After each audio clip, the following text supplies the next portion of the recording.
नमस्कार साथियों, सात्विक होलिस्टिक हेल्थ पर आपका स्वागत है। और जैसा मैंने आपसे कहा था कि इस चैनल पे मैं ऐसे लोगों को इनवाइट करूंगा, ऐसे डॉक्टर्स को जिन्होंने भारत को ही नहीं पूरे विश्व को holistic health, mind body medicine, spiritual health, इन सब की डायरेक्शन दी है, इन सब की तरफ हमें अग्रसर किया है।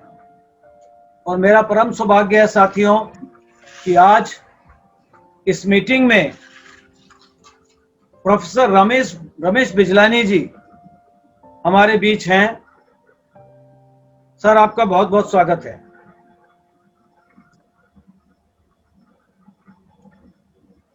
बिजलानी साहब के बारे में मैं जरूर थोड़ा बताऊंगा, हालांकि सर अपनी प्रशंसा सुनना ज्यादा पसंद नहीं करते, मगर मेरी ड्यूटी है कि मैं बताऊं कि आप किन के शब्द सुनने जा रहे हैं। रमेश बिजलानी साहब को मैं कहूंगा एक मॉडर्न ऋषि हैं। वो, मैं उनको मॉडर्न ऋषि कहता हूं। मॉडर्न ऋषि इसलिए कि उनमें best of the modern medicine, AIIMS के वो प्रोडक्ट हैं। एम्स के यूजी, एम्स से पीजी। एम्स में उन्होंने 10 साल तो अध्ययन किया, 30 साल पढ़ाया, प्रोफेसर हेड बने फिजियोलॉजी डिपार्टमेंट के। एक तरफ तो वो उनका साइंटिफिक माइंड है with the best of the medical knowledge, और दूसरी तरफ उनके अंदर वो भारतीय योग परंपरा, जो ऋषि परंपरा है हमारी, उसका भी पूरा उनके अंदर मैनिफेस्टेशन है, प्रकट हुआ है। तो ये जो कॉम्बिनेशन है साथियों, ये बहुत रेयर है। इसलिए मैं बहुत एक्साइटेड हूं और ईश्वर का बहुत आभारी हूं, बिजलानी सर का तो आभारी हूं ही कि आज सर ने हमें यह अद्भुत अवसर दिया। सर के बारे में संक्षेप से बताना चाहूंगा कि सर ने, जैसा मैंने बताया था, 1965 में एम्स दिल्ली में इन्होंने एमबीबीएस की पढ़ाई करी, वहीं से एमडी किया फिजियोलॉजी में, वहीं फैकल्टी हो गए और 30 सालों तक इन्होंने वहीं पर पढ़ाया। और एक बहुत बड़ा इनका, मैं कहूँगा एक ब्रेक थ्रू कहेंगे, कि सन 2000 में इन्होंने एम्स दिल्ली में इंटीग्रल हेल्थ क्लिनिक शुरू करी, जहां योगा बेस्ड लाइफस्टाइल अप्रोच के द्वारा the modern diseases like diabetes, coronary heart disease, hypertension आदि का इन्होंने वो शुरू कराई क्लिनिक, उसके मैनेजमेंट के लिए, इलाज के लिए। और 2005 में सर ने रिटायरमेंट ले लिया, प्रीमेच्योर रिटायरमेंट ले लिया रदर, और फिर पूरी तरह से इन्होंने जो अरविंदो आश्रम है, जो हेडक्वार्टर्स है मेहरौली में, वहां पर सर और मैडम भी बहुत इलस्ट्रियस कैरियर रहा है मैडम का। She was a professor of medical oncology, AIIMS Delhi. दोनों ने पूरे समाज की और सेवा करने के लिए, देश की, संसार की, अरविंद आश्रम ज्वाइन कर लिया। और तब से सर हम जैसे डॉक्टर्स को और ले पब्लिक को योग, अध्यात्म, होलिस्टिक हेल्थ, इसका सर जो है काम कार्य कर रहे हैं, भगवान का कार्य कर रहे हैं। और सर ने जो है has written several books, I think around 70 books if I am right, sir has written, जिसमें सबसे जो पॉपुलर है उनकी, वो मेडिकल प्रोफेशन की है, understanding medical physiology, JP publishers की है। और यहां मैं एक बात बताना चाहूंगा साथियों, क्योंकि आप में से बहुत से मेडिकल स्टूडेंट्स भी हैं, सर की किताब में शायद पहली बार इंडियन ऑथर की में योग फिजियोलॉजी के ऊपर 3 चैप्टर्स उसमें थे। Am I right, sir? 3 chapters on yoga physiology, and that was a very bold step. That was a very bold step, very big leap, कि मेडिकल मेडिकल प्रोफेशन जो इन चीजों से आई डोंट नो व्हाई वो लोग उसको एक avoid करते रहे हैं, सर ने एक जाइंट लीप लिया, उसको किताब में छापा, और वो इतने बढ़िया चैप्टर्स हैं। योग की जहां भी ट्रेनिंग होती है मैं उनसे कहता हूं आप ये चैप्टर्स जरूर पढ़िए। So such has been sir's career. उनकी किताब है back to health through yoga, वो मैंने पढ़ी है। एसेज ऑन योगा, बहुत बढ़िया पुस्तक है। Eating wisely and well, very short book but very good book on holistic nutrition. So I can go on and on. मेरा सर से परिचय हुआ कॉन्फ्रेंसेस में, मैंने सर को सुना, मुझे लगा कि अरे ये तो सर तो बिल्कुल जिस मार्ग पे मैं चलना चाह रहा हूं सर उसमें जो है he is the leader. So I was very fascinated to hear him. फिर मैंने, सर ने माइंड बॉडी कैंप्स किए हैं डॉक्टर्स के लिए नैनीताल में। He did it for about 5 to 6 years. उसमें करीब 15-20 डॉक्टर्स होते थे from all parts of country, and we used to have a wonderful time deliberating on various topics. So we are very fortunate friends कि हमारे बीच ऐसे आधुनिक ऋषि, medical ऋषि, आधुनिक medical ऋषि हमारे बीच हैं। मैं उनका फिर से स्वागत करता हूं, और अब मैं कुछ प्रश्नों के द्वारा सर का नॉलेज आपके समक्ष रखने की कोशिश करूंगा। सर का जो not only knowledge, experience, wisdom. So I welcome you again sir to Satvik holistic health YouTube channel. सबसे पहला सवाल सर मेरा ये है आपसे कि आप एम्स जैसी प्रीमियर, एम्स दिल्ली जैसी प्रीमियर संस्था में रहते हुए, जहां की मेडिकल का एक तरह से the best brains of the country they go there, वहां पर आपको कैसे योगा की तरफ आपका योग रदर कैसे इंक्लिनेशन हुआ, कैसे विचार आया कि इसको मेडिसिन से जोड़ा जाए? ये कोई अचानक जर्क नहीं था, सीमलेस मूवमेंट थी। मेरी जो रिसर्च थी वहाँ पे वो मेनली न्यूट्रिशन पे थी, nutrition in relation to cardiovascular disease and diabetes. तो 1990 के आसपास कई लोगों को लगने लगा कि न्यूट्रिशन तो केवल एक फैक्टर है हमारे लाइफस्टाइल में, पूरा लाइफस्टाइल जो है क्रॉनिक डिजीज़ के लिए इम्पॉर्टेंट है। और लोग अच्छे अच्छे लाइफस्टाइल जो थे उनकी तलाश में थे, और एक लाइफस्टाइल जो स्टडी किया जा रहा था वो योग था। और संयोगवश ऐसा हुआ कि 1992 में मेरी पर्सनल लाइफ में कुछ प्रॉब्लम्स आई, तो वो मुझे श्री अरविंद आश्रम में ले आई यहाँ दिल्ली में। और यहाँ आके मुझे पता चला कि वास्तव में योग जो है पूरी जीवन शैली कैसे हो सकता है। हालांकि फ़िज़िकल प्रैक्टिसेस तो मैं उससे 20 साल पहले से कर रहा था यहाँ आने से पहले, लेकिन उनको मैं अलग चीज़ समझता था और लाइफस्टाइल अलग समझता था। लेकिन यहाँ आके मुझे पता चला श्री अरविंद और श्री माँ की पुस्तकें पढ़ के कि किस तरह से योग जो है पूरी जीवन शैली बन सकता है, कैसे स्ट्रेस के लिए सॉल्यूशन बन सकता है। और इससे ये रिज़ल्ट हुआ कि मैंने सोचा कि फिर मैं इसको अपने प्रोफेशन में क्यों ना ले जाऊं, और इस तरह से 2000 में फाइनली क्लिनिक जो थी वो बन गई। ऐसा करने में सर आपको कुछ रेजिस्टेंस तो मिला होगा, क्योंकि everybody is not on the same lines. आपको रेजिस्टेंस तो फेस करना पड़ा होगा वहां पर एम्स में, दिल्ली में। मैंने देखा है कि अगर किसी चीज़ में ईश्वर की जो है इच्छा आपके साथ होती है, if your will coincides with the divine will, तो अपने आप रास्ते निकल आते हैं। उस समय पे हमारे डायरेक्टर थे डॉक्टर पी.के. दवे, वो काफ़ी फेवरेबली इंक्लाइन थे टुवर्ड्स योगा। और हमारे डिपार्टमेंट में वैसे योग की रिसर्च पहले काफ़ी हो चुकी थी डॉक्टर बी.के. आनंद के ज़माने से। So our department was known for yoga. और डॉक्टर पी.के. दवे काफ़ी फेवरेबली इंक्लाइंड थे। डी नॉर्निश के पेपर आ चुके थे तब तक, तो डॉक्टर मनचंदा ने भी उसकी बात करनी शुरू कर दी थी, डॉक्टर सुभाष मनचंदा जो कार्डियोलॉजी के थे एम्स में। तो इसलिए अच्छा, उस समय वो वहीं थे? हाँ, वो वहीं पे थे, वो वहीं थे उस समय सर? हाँ जी, डॉक्टर सुभाष मनचंदा भी वहीं थे। तो इसलिए कोई इतनी कठिनाई हुई नहीं।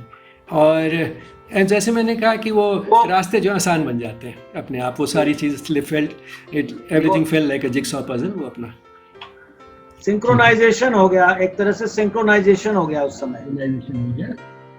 सर बहुत बिल्कुल आप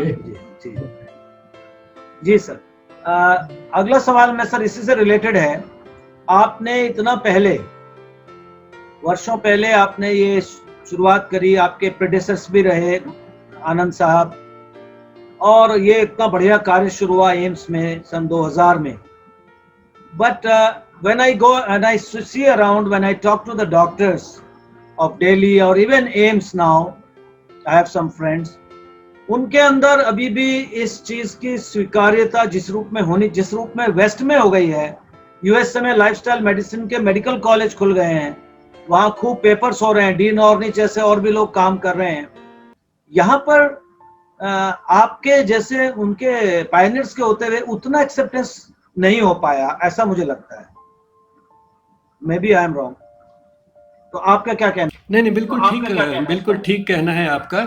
और इस विषय पे मैंने काफ़ी डिटेल में बात की थी। 15 अगस्त को अभी हमारा स्वतंत्रता दिवस था, तो हमारे आश्रम की यूट्यूब चैनल पे एक पूरा टॉक है, और उसमें मैंने देखा है कि जो हमारी शिक्षा नीति अंग्रेज़ों ने तय की वो ऐसी थी कि वो उसमें बहुत सफल रहे। उनका उद्देश्य ये था कि हम जो हैं अपनी संस्कृति को भूल जाएं और हमारे अंदर एक हीन भावना पैदा करना, और ये दिखाना कि वास्तव में जो उनकी सभ्यता है वही सबसे अच्छी है। और उनका ये भी इंटेंशन था कि वो जब चले भी जाएं यहाँ से, तो कम से कम एक ऐसा ग्रुप यहाँ पे हो जो इसी तरह से सोचता रहे। वो ग्रुप तो तब भी छोटा था, अब भी छोटा है। जो अंग्रेज़ी पढ़ने वाले और पढ़े लिखे इस तरह के लोग थे वो तब भी थोड़े से ही थे, अब भी बहुत कम है। लेकिन ये ग्रुप हमेशा एक बहुत इन्फ्लुएंशियल ग्रुप रहा है। और हुआ ये है कि वेस्ट में तो बदलाव आ गया। एक किस्म से स्वामी विवेकानंद जब 1893 में शिकागो गए तो that was a turning point, कि भारत की जो इमेज थी वो चेंज होनी शुरू हुई। और the west was very receptive to it, that is important. वो रिसेप्टिव क्यों थे? क्योंकि एक तरफ तो उन्होंने जो सारे एक्सपेरिमेंट्स ट्राई किए थे based on the rational non religious approach, like democracy and communism और so on, so they were all failures in solving the basic problems of human existence like suffering and misery. So they, after trying all the rational approaches, as Sri Aurobindo says, now they were ready for a supra-rational approach, and for that they will turn to ancient Indian wisdom, and that's what happened when Swami Vivekananda went. They were very receptive to it, और उसके बाद जो है they have been receiving it more and more, and उसका हमें proof मिल गया 2014 में जब हमारे प्रधानमंत्री जी ने अंतर्राष्ट्रीय योग दिवस का प्रपोजल दिया तो वो एक्सेप्ट हो गया, और इतने बहुमत से कोई शायद ही कोई उस तरह से प्रपोजल एक्सेप्ट हुआ है। There was almost 100% approval for that proposal. तो not only yog but even Sanskrit, Ayurveda, ये जो सारे हमारे पुरानी धरोहर हैं उन सब के लिए वहाँ पर रिसेप्टिविटी बहुत ज़्यादा है। और हमारे देश में भी अभी कुछ समय की बात है, ये शुरू हो जाएगा, क्योंकि हमारी जो है वो रिसेप्टिविटी थोड़ी कम है, क्योंकि वो जो थे ऑन वन हैंड सारे रैशनल बेस्ड अप्रोचेस को ट्राई करके फेल हो चुके थे। दूसरा, उन्होंने जो मटेरियल सक्सेस थी उसको इतना चख लिया था कि उससे वो सुपर सैचुरेट हो चुके थे। यहाँ भी वो दोनों चीज़ें हुई नहीं है पूरी तरह से। तो जैसे जैसे हम तरक्की करेंगे और हमारे अंदर एक अपने राष्ट्र के प्रति अपना एक गर्व की भावना जो है वो डेवलप होगी, जो अब काफ़ी जो है दिखाई दे रहा है कि अब हो जाएगा, तो इंडिया में भी एक्सेप्टेंस हो जाएगा उसका। और बेसिक चीज़ ये है कि हम जो है ना वो वहीं पे बस रुक गए हैं जहाँ पे हमें अंग्रेज़ छोड़ के गए, उसके बाद वो आगे चेंज हो गए हैं। जैसे मैंने उस जो हमारी 15 अगस्त का टॉक जो यूट्यूब चैनल पे है हमारे आश्रम में, उसमें मैंने दिखाया है कि लंदन जैसे सिटी में एक स्कूल है जहाँ 4 साल के बच्चों को संस्कृत पढ़ाना शुरू करते हैं और 5 साल तक संस्कृत पढ़ना उनके लिए कंपलसरी है। और उसी स्कूल की एक अलमना है जिसने आगे भी बहुत संस्कृत पढ़ी है, भारत भी आई है, और YouTube जो है उसके हज़ारों उसके व्यूज़ हैं, हर मिलियंस में व्यूज़ हैं उसके। पता नहीं कितने उसने हमारे मंत्र और श्लोक और सब इतनी बढ़िया परफेक्ट प्रोनाउंसिएशन से रिसाइट किए हैं। गया संस्कृत नाम है उसका, उसने अपना नाम ही बदल दिया है, गया संस्कृत। उसकी YouTube चैनल है, और संस्कृत में उसने एक गीत जो है भारत के प्रेज में गाया है, लव फॉर इंडिया। उस पर एक संस्कृत में उसका गाना है जो उसने भारत में ही आके सीखा था, और उसको सिखाया था वो उसको अच्छी तरह से हमारे वो डॉक्टर संपदानंद मिश्रा हैं पांडिचेरी में श्री अरविंद आश्रम में, he is one of our teachers in India. अच्छा तो अच्छा। उन्होंने उसको सिखाया और उसने यूट्यूब पे वो डाला है। जी जी जी। तो ये जो बहुत है बढ़िया, वो बहुत लोग बदल गए, बहुत हम नहीं बदले हैं। तो इसीलिए मैंने उसमें कहा कि मकौले 2-4 वर्ड और छोड़ देता। उसने कहा कि we want to leave behind people who will think like us although may be Indian in blood and colour. वो 2-4 लाइन 2-4 वर्ड और ऐड कर देता, and these people should continue to evolve as we evolve in England. तो अच्छा रहता। वो 2-4 word add करना भूल गया। जी जी। बहुत ही सारगर्भित आपने सर इस प्रश्न का बहुत अच्छा जवाब दिया। और मैं यहाँ कहना चाहूँगा सर, जो मेरे जो स्पिरिचुअल मेंटर थे, अब तो शरीर रूप में नहीं है, प्रोफेसर ओजस्वी शर्मा जी, वो अरविंदो महर्षि जी की उत्तरपाड़ा भाषण को बहुत कोट करते थे और हमको सबको पढ़वाई उन्होंने। और अभी जाते जाते भी, शरीर रूप में तो नहीं है, वैसे तो है ही, जाते जाते भी ये कह गए कि देखो बेटा, वो अरविंदो महर्षि ने जो घोषणा की थी उत्तरपाड़ा भाषण में, उसके फलित होने का समय आ गया है। ये बोल के गए हैं सर। वो ये बोल के गए। हम सबको उत्तरपाड़ा भाषण सबको बंटवाई थी उन्होंने अपने सत्संग में। कहते थे इसको पढ़ लिया करो, ये आई ओपनर है। तो वही सर आप जो कह रहे हैं, मैं समझता हूँ वो समय आ गया है, माहौल बन रहा है देश में विदेश में पुनर्जागरण का। और जो सुप्रामेंटल जो बोलते थे Shri Aurobindo, I don't know क्या वर्ड बोलते थे, सुप्रामेंटल बोलते थे शायद, उसका अवतरण का भी शायद समय आ गया।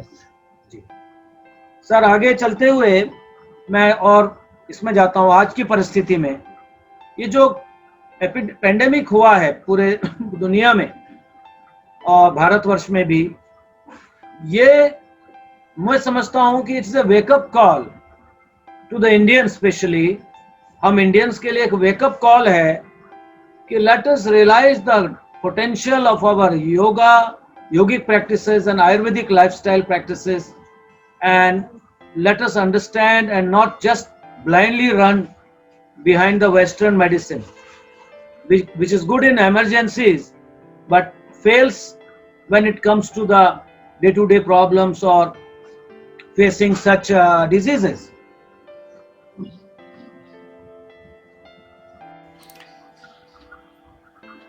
एक्चुअली हमारा जो अप्रोच है वेस्टर्न मेडिसिन का, स्पेशली इस पेंडेमिक में रहा है, उसमें अगर आप देखें तो हमारा जोर 2 चीज़ों पे रहा है।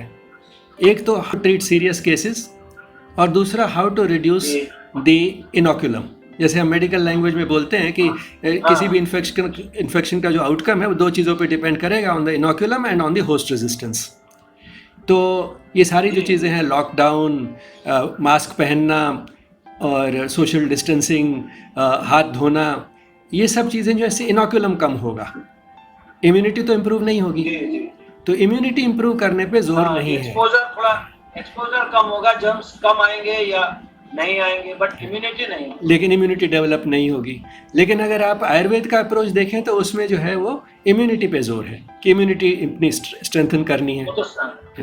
और एज मेडिकल पीपल हम रियलाइज करते हैं कि इम्यूनिटी बहुत इंपॉर्टेंट है, क्योंकि जब एंटीबायोटिक्स नहीं थे तब भी लोग जो थे काफ़ी लंबा जीते थे।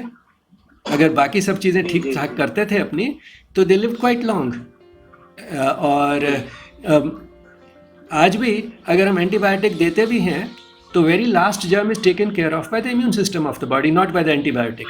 अगर कितने भी एंटीबायोटिक हों, अगर कोई एड्स का पेशेंट है जिसकी अपना इम्यून सिस्टम कमज़ोर हो गया है, तो he will not be able to survive unless we give specific antiviral treatment. सिर्फ बैक्टीरियल इन्फेक्शंस कंट्रोल करने से वो, जब तक हमारे पास एंटीवायरल्स नहीं थे, तो all the AIDS patients were eventually dying of one infection और द अदर.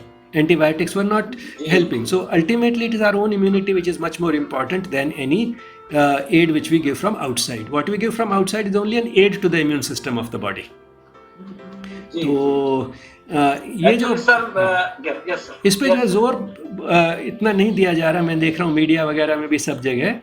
और इस रिस्पेक्ट में आई थिंक एक चीज़ जो मुझे बड़ी स्ट्राइक की है, जो मीडिया में हाईलाइट इतनी नहीं हो रही है, वो ये है कि भारतीयों की इम्यूनिटी लगता है कि वेस्टर्न कंट्री से ज़्यादा अच्छी है.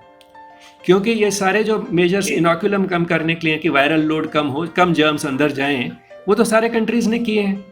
लेकिन अगर आप देखें डेथ्स पर मिलियन पॉपुलेशन या recovery rate, that is case fertility rate, तो India is far ahead of developed countries like the UK and the US, and the contrast is very remarkable.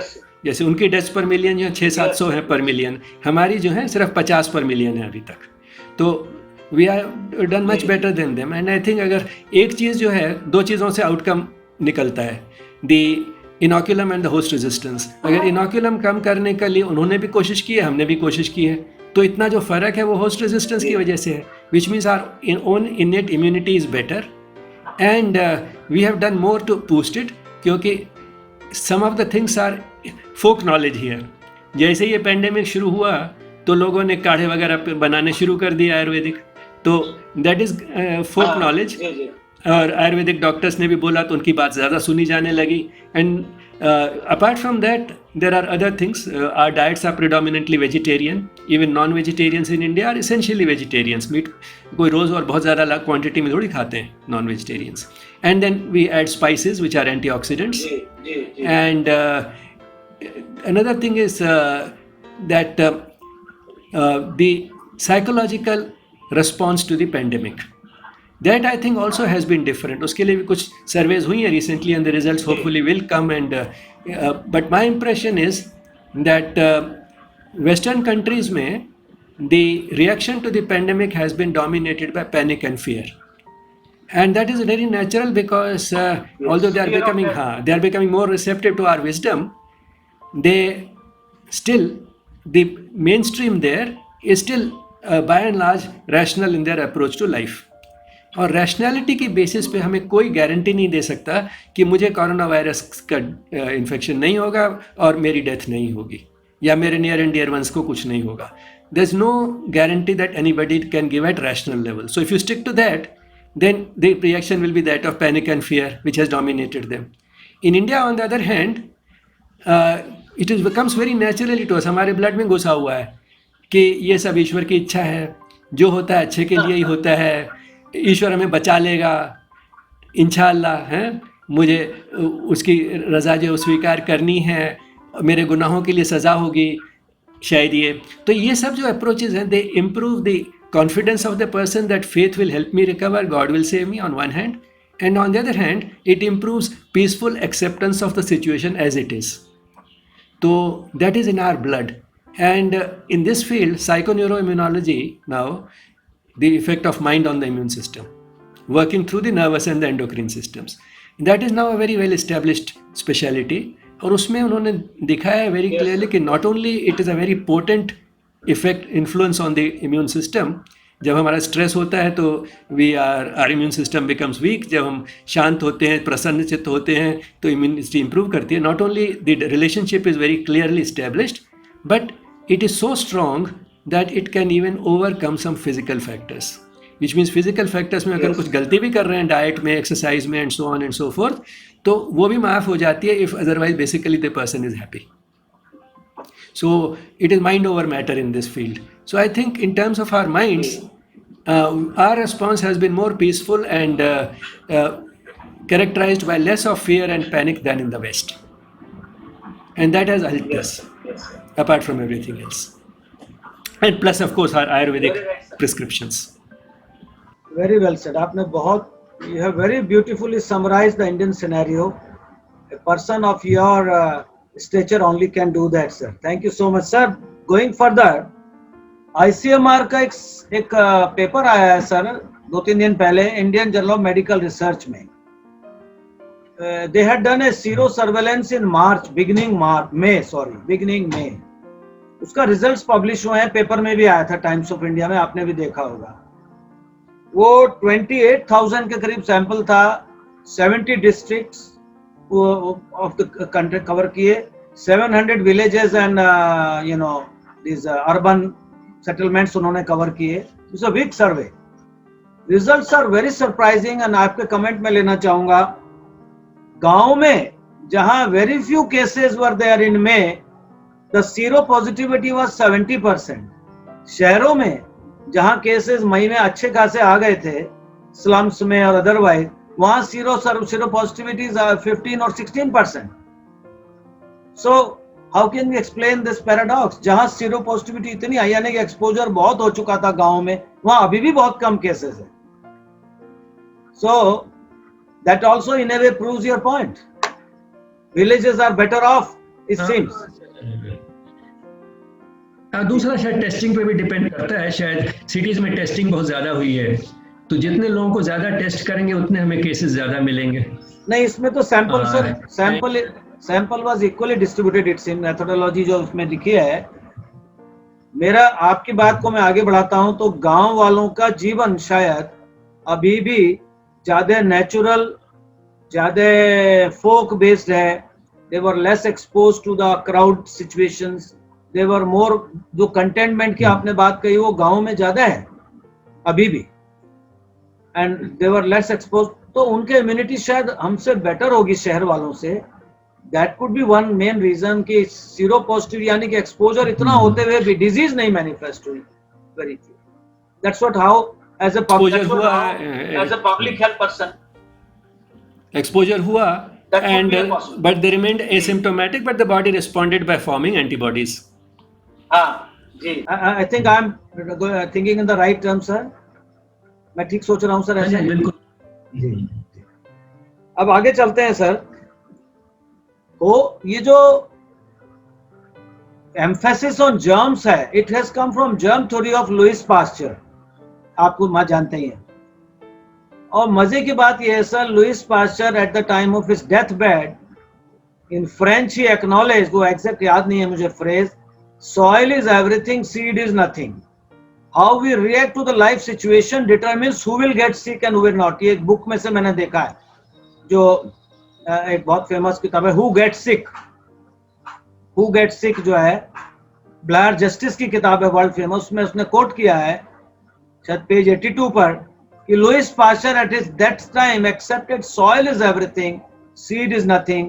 How we react to the life situations determines who will get sick. But medical fraternity has ignored this dying declaration, if you may like to call it. वो उसको ही, germ theory को ही लेके बैठ गए. I mean, the presence of the germ is a necessary thing for a person who has the disease, but it's not sufficient to produce the disease. That's the difference. Many people Yes. get affected.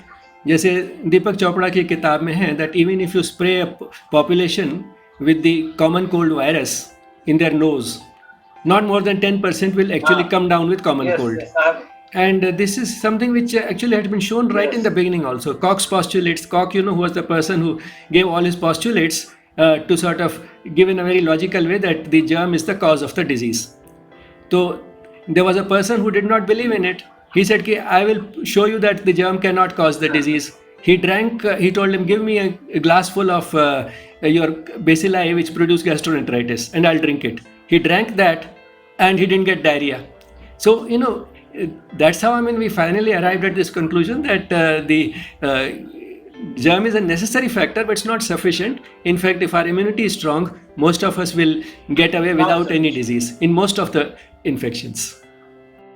जी जी जी sir, अब इसी में आगे बढ़ते हैं. What would you like to comment? Why is it so कि हम ये देख रहे हैं कि जो हाई मोर्टेलिटी है या हाई सीरियसनेस है वो डायबिटिक्स में, क्रॉनिक रीनल फेलियर में, कॉर्नरी हार्ट डिजीज में और हाइपरटेंशन में, ज्यादातर इन्हीं केसेस में हाई सीरियसनेस है, हाई मोर्टेलिटी है, कोमॉर्बिडिटीज. इसके बारे में आपका क्या कमेंट? व्हाई इज इट सो? मेरे ख्याल में तो उनकी इम्यूनिटी लेवल लो है, इसीलिए है. क्योंकि अगर हम इन्फेक्शन देखें तो हवा में तो है. So probably most of us are getting infected. जितने ज़्यादा टेस्ट करेंगे उतना ज़्यादा पॉजिटिव आएंगे. सूनर और later probably almost everybody will get infected the way we have got infected with tuberculosis. But we don't have tubercular symptoms. तो इसमें भी जो है most of us will get infected and will recover from it without even knowing that we got it because we didn't get tested. So we'll remain in blissful ignorance, like those villagers you were talking about. We'll develop antibodies, and it's only those who have low immunity and naturally age plus comorbidities together is a bad combination for immunity, and that's why the mortality is highest in that group.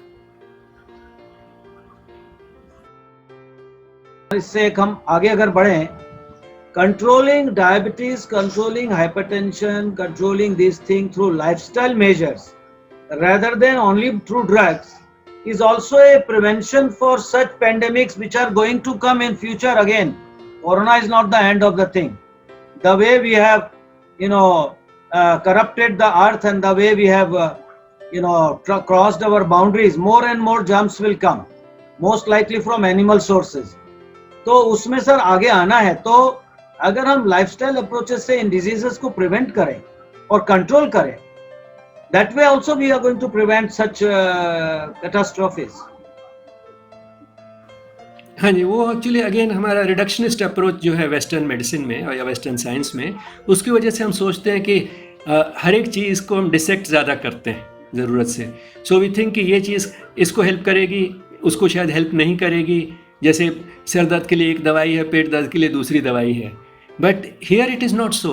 Here we are improving the person as a whole. He is becoming healthier.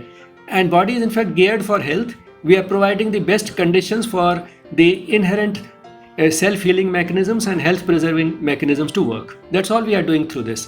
तो उसमें main चीज़ें simple हैं, but उनको follow करना थोड़ा कई लोगों के लिए मुश्किल हो जाता है आजकल के ज़माने में. But basically it's physical activity, diet, not smoking and drinking और any drug abuse, getting the right amount of sleep at the right time, and remaining mentally at peace. These are among the major factors, and ये सब अगर combination है तो it will help in improving immunity, so it will reduce infections. It will help in lifestyle disorders, because the same things have been shown also to keep blood cholesterol level low. They improve glucose tolerance. So that will also happen. Not only that, it will also help in preventing cancer. There's enough evidence to show, because in cancer also immunity plays an important role. In fact, now we know that in heart disease and diabetes also immunity plays an important role. So immunity is not only for infections. And immunity, by providing a constant surveillance and eliminating the cancer cells in their at an incipient stage, is also helping us prevent cancer. And it has been seen that since mind is the most important factor influencing immunity, if we look at the number of people who get cancer, and out of them how many went through a significant traumatic event in life, how many traumatic events they have had in their life, we find that 2 or 3 or 4 years before they come down with cancer or diagnosed with cancer, they had a major trauma in life, and throughout life they have had more than their share of traumatic events. So that is what gives them a weak immunity, and that's how they come down with cancer. Otherwise, most of us probably are eliminating even cancer cells at their very earliest stage and remaining blissfully aware of it. I mean, that has been shown clearly in case of prostate cancer again. Yeah. If you take a biopsy of anybody above the age of 80 or 85, any male above 80, 85, you will find a focus of cancer. This has been found in autopsies on people who died of something else other than prostatic cancer. So even a majority of them have a focus of cancer that remained without any symptoms. And in fact, that's why now they say that screening with PSA may not be the best thing to do. Because if these people, by a chance, if they had been screened at the age of 60 or 70, and PSA was high, and then the biopsy needle would have hit that point where that focus for cancer was, the person would have been put on treatment for cancer, and then the person would have died of the treatment and the fear of cancer rather than cancer itself. Because if he remained blissfully unaware, he died at the age of 80, 85, 90 of something else. What you are talking, sir, is also it takes me to another very interesting topic, very interesting word: quaternary prevention. Prevention of over medication and over treatment, over diagnosis, over investigation. That's what is perhaps going on in many places in the world, including India. Sir, what you were talking, because you are a physiologist by your training. अभी मैं पढ़ रहा था sir, hypertension को एक physiologist है, उसका नाम मुझे भूल रहा हूँ, एलोस्टोसिस की जिसने थ्योरी दी, एलोस्टेसिस. वो कहता है कि hypertension is perhaps a state of sustained hyperstimulation of sympathetic system. हम जब फ्लाइट और फाइट सिचुएशन में लगातार बने रहते हैं अपने घर में, सास बहू की वजह से, बहू सास की वजह से, या बॉस की वजह से, employees, he says that perhaps is a what we call essential hypertension. Hypertension इसलिए इंपॉर्टेंट है सर, कोरोना में सबसे ज्यादा लोग हाइपरटेंशन से डर रहे हैं. उसका कहना यह है, शुल्ट्ज या क्या नाम है उसका, वो कहता है कि हाइपर स्टिमुलेशन ऑफ ये आपका sympathetic system is perhaps the root cause of essential hypertension. So relaxation becomes the essential, counter of that. ये बिल्कुल ठीक बात है, क्योंकि जब भी हम गुस्से होते हैं या कोई भी एक्यूट रिएक्शन होता है to a difficult situation, the blood pressure goes up. अगर वो बार बार जल्दी जल्दी होता रहे तो it becomes more and more constant. That was his theory. I think George Pickering was one person who said it very clearly. Pickering, yes, Pickering. That was his theory, and it does make sense. Yes. एक और sir controversial point है, आपने cholesterol का जिक्र किया, but now the latest theory से cholesterol is essential part of our cells, our sex hormones, everything. Liver is making majority of cholesterol. So it seems we are barking the wrong tree just by aiming at cholesterol and not aiming at the lifestyle, which includes meat and other animal sources. Maybe that has been challenged now, that theory. Well, I would not go to that extent. Cholesterol is an essential substance. It is used by the body for so many important functions. If we do not eat any cholesterol, still the body will manufacture the cholesterol which it needs. So all that is true. But all the same, the fact is that अगर हम dietary cholesterol बहुत ज़्यादा बढ़ जाए हमारा, if we take too much cholesterol in the diet, ये जो regulatory mechanism है, that gets overwhelmed and the blood cholesterol level will go up.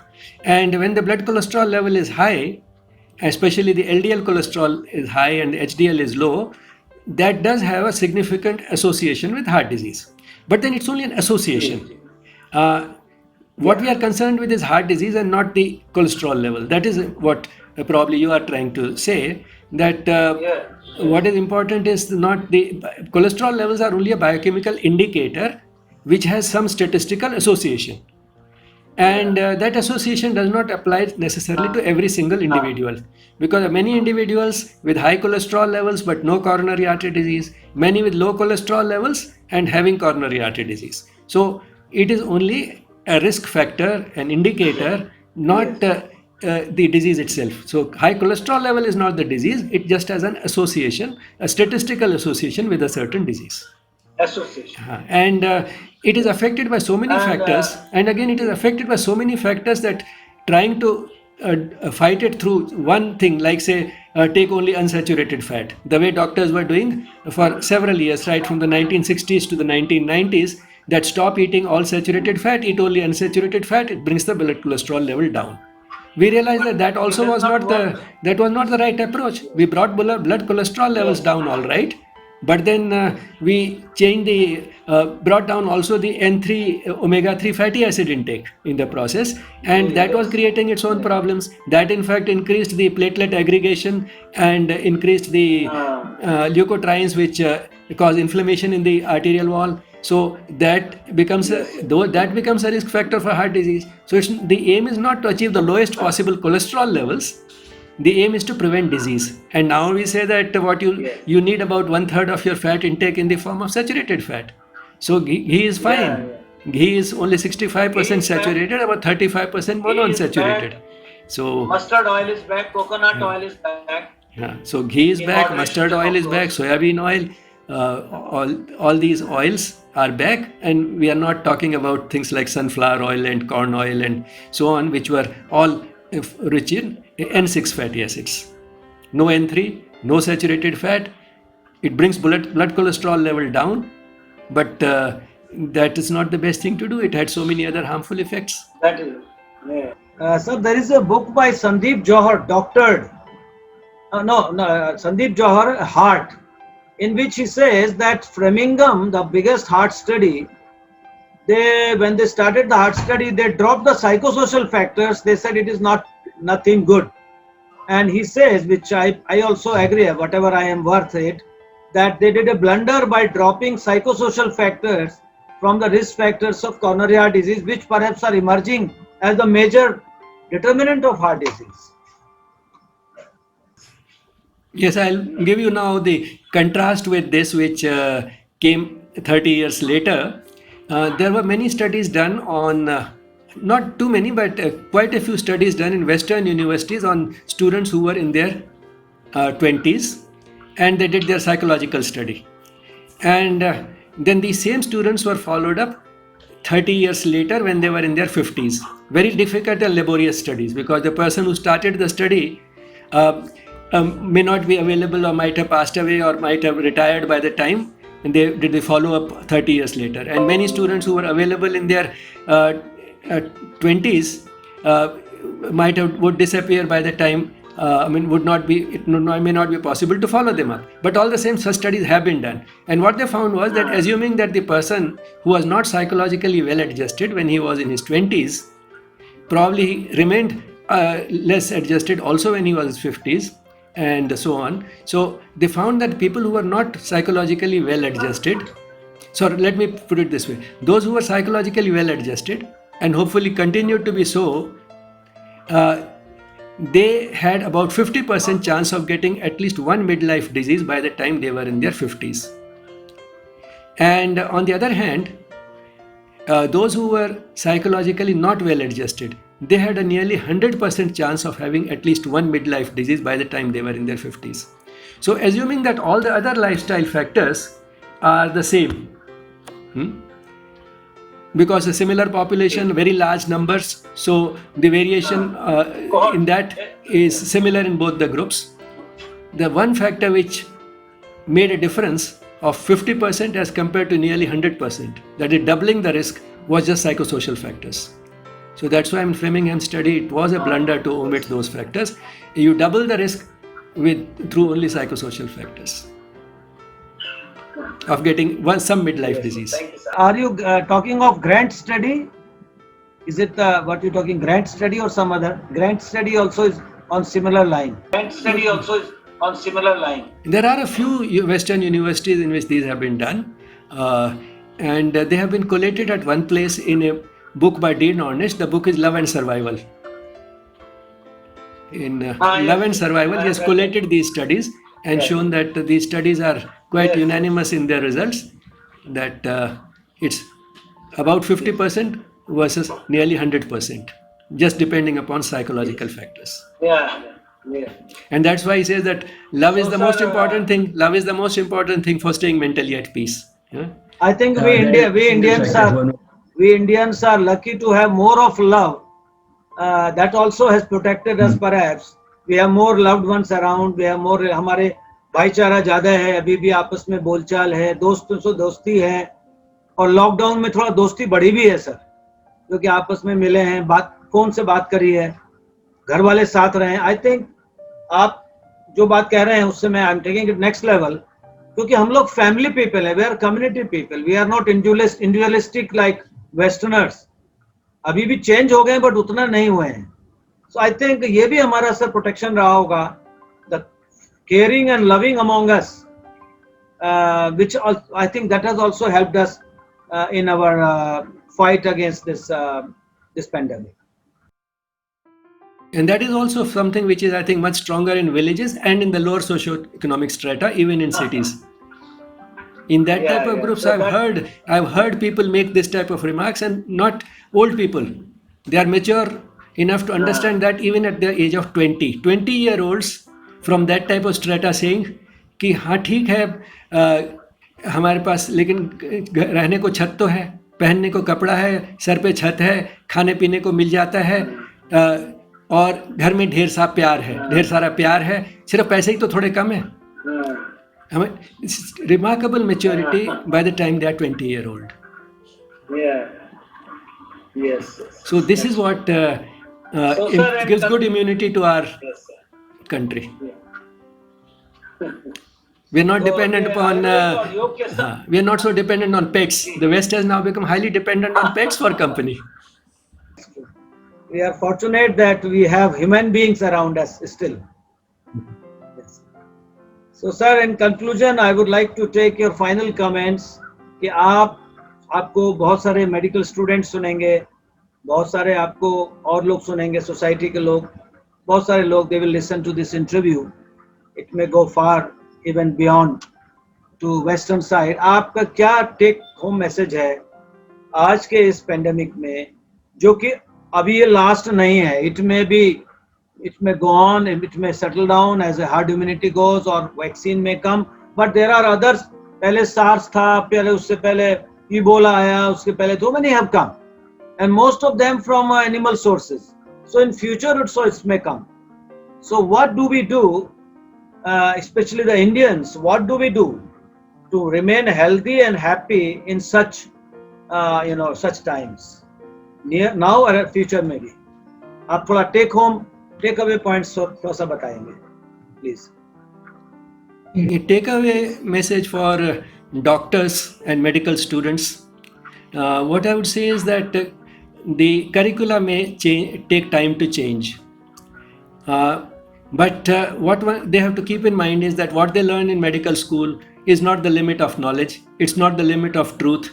There's a lot beyond it, which can be of great relevance when we are dealing with our patients. So keep your mind open, and if you are really interested, there are enough books available in the world written by well qualified doctors Yes. like Dean Ornish, Bernie Siegel, Larry Dossey, Deepak Chopra, and so on. I mean, there are plenty of books, Andrew Weil. So these are all people who did their MDs in some of the best centers in the world, and then realized the limitation. Dr. Bijlani sir. Thank you. Books by Dr. Arul Bijlani. Snatches को भी आपने याद किया. But anyway, so these are people who have realized at a certain stage in life that what they learned in medical school is not all, and if they deny their patients, as Larry Dossey says, Larry Dossey concentrated his attention on prayer. He says that when I realized that prayer can be very useful, I thought that if I deny my patients of such a potent therapeutic weapon, I'm not doing my best for them. In the same way, Dean Ornish, talking about love, he says that if the pharmaceutical industry were to discover something as potent as love, and with side effects which are all positive, it would be hailed as a breakthrough. A multi-billion dollar. Yes. So I mean, there is a lot more to learn than what we learn in medical school. That is for the medical students. And for the general population, modern medicine has taught us dependence on drugs and surgery and so on. What we have to realize is that those are things which may help sometimes the natural self-healing mechanisms of the body. So when required, yes, it's not an either or approach. It's not that either only natural healing or only going to a doctor. But do not sort of start with the assumption that if I am sick, I'll have to go to a doctor, he'll make me well. The doctor cannot make you well if your own system is not healthy. So what will actually make you healthy is your own self-healing mechanisms. Keep them in good shape, and when it becomes necessary, let the doctor give them a helping hand. So the doctor is only giving a helping hand. वो थोड़ी सहायता कर सकता है to those self-healing mechanisms, but don't think that it is the doctor who is doing it. Even good doctors admit, I treat the patient, surgeons say I do the surgery, but it is God who heals the patient. Now who is God? God is the one who has designed our body, and he has designed our body in such a way that those self-healing mechanisms are working quietly, silently, and doing a job much better than doctors or medicine can. Yes. So very kind of you, sir. आपका इतना बहुमूल्य समय हमें मिला, और हमारे सात्विक holistic health channel पर जितने भी लोग इसको सुनेंगे वो सब आपको धन्यवाद देंगे और आपके लिए अनुग्रहित होंगे कि आपने इतना, I know how busy you are, आप केवल इस देश के नहीं पूरे विश्व की धरोहर हैं, and I pray to God that आपको भगवान खूब लंबी आयु दे, आपको और मैडम को, कि आपके द्वारा और संसार का भला हो, सर्वे भवन्तु सुखिना वाली बात होती रहे आपके द्वारा, सर्वे संतु निरामय। बहुत बहुत धन्यवाद सर। मैं आपका बहुत बहुत धन्यवाद, क्योंकि आपने मुझे अवसर दिया जो थोड़ा बहुत जानता हूँ इतने सारे लोगों के साथ बांटने का, नहीं ये मेरा नहीं सौभाग्य सर, है। बहुत So kind of you, sir. Thank you, sir.